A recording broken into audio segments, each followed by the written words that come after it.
과외 선생님이라고 하더라도 교육 철학이 꼭 있어야 된다고 생각합니다. 교육 철학이 없는 분하고는 공부를 하시면 안 된다고 저는 생각해요. 교육 철학이 뭘까요? 부모님들이 과외를 시키는 이유는 무엇이죠? 성적을 올리기 때문이잖아요, 결국은. 그러면 저는 적어도 이런 얘기는 한번 물어보셔야 된다고 생각하는 거예요. 제 블로그나 유튜브를 보고 저를 찾아오시는 분들이 많이 있다고 얘기를 했잖아요. 그래서 제가 이제 그분들 자녀를 가르치다 보면 자녀들이 재밌네? 수학 할만한데? 이런 느낌을 받으니까 부모님이 되게 좋아하시고 그 부모님들이 우리 애도 할 수 있겠구나 이런 생각을 많이 하실 때가 있어요. 그런데 그 부모님들이 저한테 항상 하는 질문이 있어서 제가 그 질문에 답을 좀 하긴 해야 되겠다 라고 해서 이 영상을 만들어 보기로 했습니다. 그분들이 저한테 한 얘기가 선생님 우리 애 과외 좀 해주시면 안 돼요?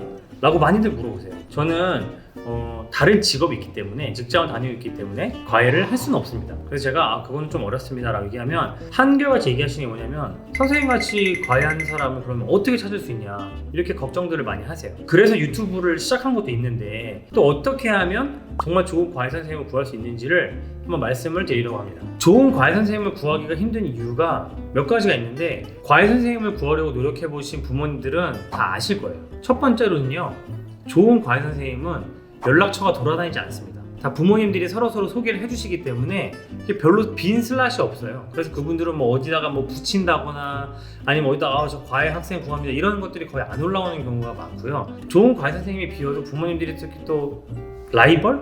같은 반 친구들한테 잘 안 소개시켜주는 경향이 있으시더라고요. 그래서 좋은 과외 선생님을 도대체 어떻게 하면 구할 수 있느냐. 그리고 이게 어려운 게 뭐냐면 부모님들이 한번 과외 선생님을 불렀어요. 좋은 선생님이래. 근데 해보니까 안 맞아. 시작하자마자 몇 달 되지도 않았는데 저희 그냥 그만할게요 라고 말하기를 부모님들이 의외로 되게 어려워하시고요. 힘들어 하시는 분들이 많이 있습니다. 그래서 함부로 구하기도 걱정된다 라는 분들도 많이 있고요. 또 나와 맞느냐를 결정한 요소는 여러 가지가 있고 사람마다 다를 수 있기 때문에 딱 이런 사람, 이렇게 가르치는 사람을 구하세요 라고 말하는 거는 좀 무리가 있을 수도 있겠죠. 그렇지만 이런 선생님만큼은 걸러라 라는 거는 제가 말씀을 드릴 수 있습니다. 첫 번째, 학생이 잘 이해를 못해, 못 따라와. 그거를 학생이 열심히 하지 않아서다 라고 착각하는 선생님들이 있습니다. 그런 선생님들은 걸어줘야 돼요.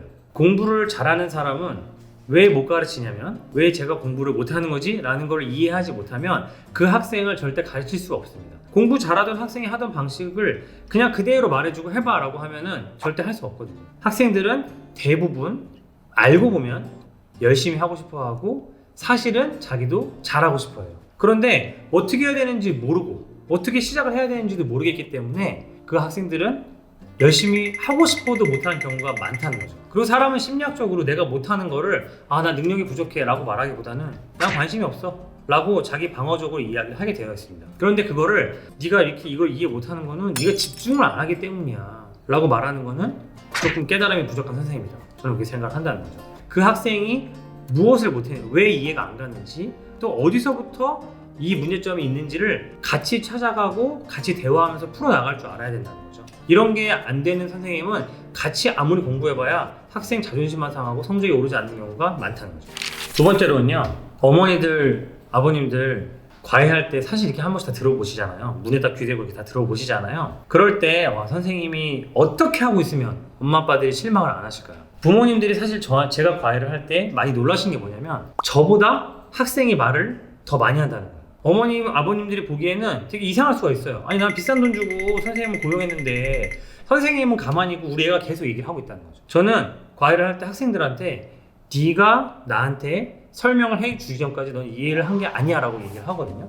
학생이 엄청 천천히 답답하게 느리게 얘기를 해요. 왜냐하면 아직 이해를 잘 못했거든요. 그러면 그거에 대해서 제가 다시 한번 틀린 부분을 잡아주고 다시 한번 얘기를 해봐 라고 하면 아까보다 좀 더 선명하게 분명하게 얘기를 하게 됩니다. 그걸 반복하면 나중에는 거의 제가 얘기하는 것처럼 이야기를 할 수 있게 돼요. 그런 과정을 거치지 않으면 학생은 이해를 한 게 아닙니다. 학원이나 인강이 아니라 과외를 하는 이유는 뭐냐면 커뮤니케이션이 돼야 된다는 거죠. 학생에 대한 커스터마이징이 되지 않으면 사실 과외는 의미가 없습니다. 그냥 인강을 들으시거나 학원을 다니는 거랑 결국 똑같아요. 과외의 핵심은 아이가 모르는 거를, 학생이 모르는 거를 같이 고민한다. 왜 이 학생이 실력이 늘지 않고 있는지를 함께 고민하고 찾아본다. 답을 함께 찾아보고 전략을 세운다. 이게 핵심이거든요. 선생님이 계속 혼자 얘기하고 알겠지? 자 이제 숙제해놔 라고 하고 가시는 분은 차라리 인강으로 바꾸시는 게 낫지 않을까 저는 생각합니다. 세 번째는 저는 사실 교육학을 전공하지 않았지만 과외 선생님이라고 하더라도 교육 철학이 꼭 있어야 된다고 생각합니다. 교육 철학이 없는 분하고는 공부를 하시면 안 된다고 저는 생각해요. 교육 철학이 뭘까요? 부모님들이 과외를 시키는 이유는 무엇이죠? 성적을 올리기 때문이잖아요, 결국은. 그러면 저는 적어도 이런 얘기는 한번 물어보셔야 된다고 생각하는 거죠. 선생님은 공부를 왜 잘하셨어요? 그리고 그러면 공부 못하는 아이들이 공부를 잘하게 되려면 어떻게 해야 하나요? 라고 물어봤을 때 아이들을 어떻게 가르쳐야 되는지에 대한 생각이 없다. 그런 분들은 어떻게 대답하냐면 저는 머리가 좀 타고난 것 같다. 열심히 한 것 같다. 그러면 그 선생님은 와서 나는 머리가 좋았는데 너는 머리가 안 좋기 때문에 못하는 거야. 넌 안 돼. 공부를 못하는 아이를 어떻게 하면 공부를 잘하게 만들 수 있느냐. 공부를 못하는 사람이 공부를 잘하게 되기 위한 프로세스는 무엇이냐에 대한 설명을 못하는 선생님은 열심히 해라. 의지를 가져라.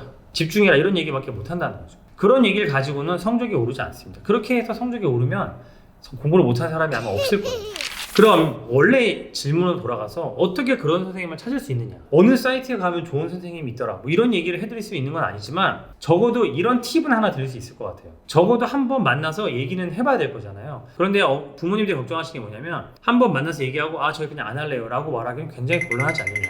그래서 저는 꼭 추천드리는 게 뭐냐면 선생님들한테 죄송하지만 시범 강의를 한번 해주실 수 있을까요? 라고 말씀하시고 그 한 번의 강의에 대해서 적절한 페이를 필요하다면 지불하면 된다는 거죠. 그러면 실력 있는 선생님들은 기분 나빠하고 안 오실까요? 아니요. 자신이 있기 때문에 분명히 오실 겁니다. 학생은 재밌었다, 할만하겠다, 잘 맞는다 라는 느낌을 받을 때까지 그런 노력을 계속 해야 된다고 보는 거죠. 혹시 과외에 대해서 궁금한 게 있으신 분들은 댓글을 남겨주시면 제가 대답할 수 있는 한에서 성심성의껏 대답을 해드리겠습니다. 저와 같이 좋은 과외 선생님이 되고 싶으신 분들, 그리고 좋은 과외 선생님을 찾고 싶으신 분들은 구독, 좋아요, 알림 설정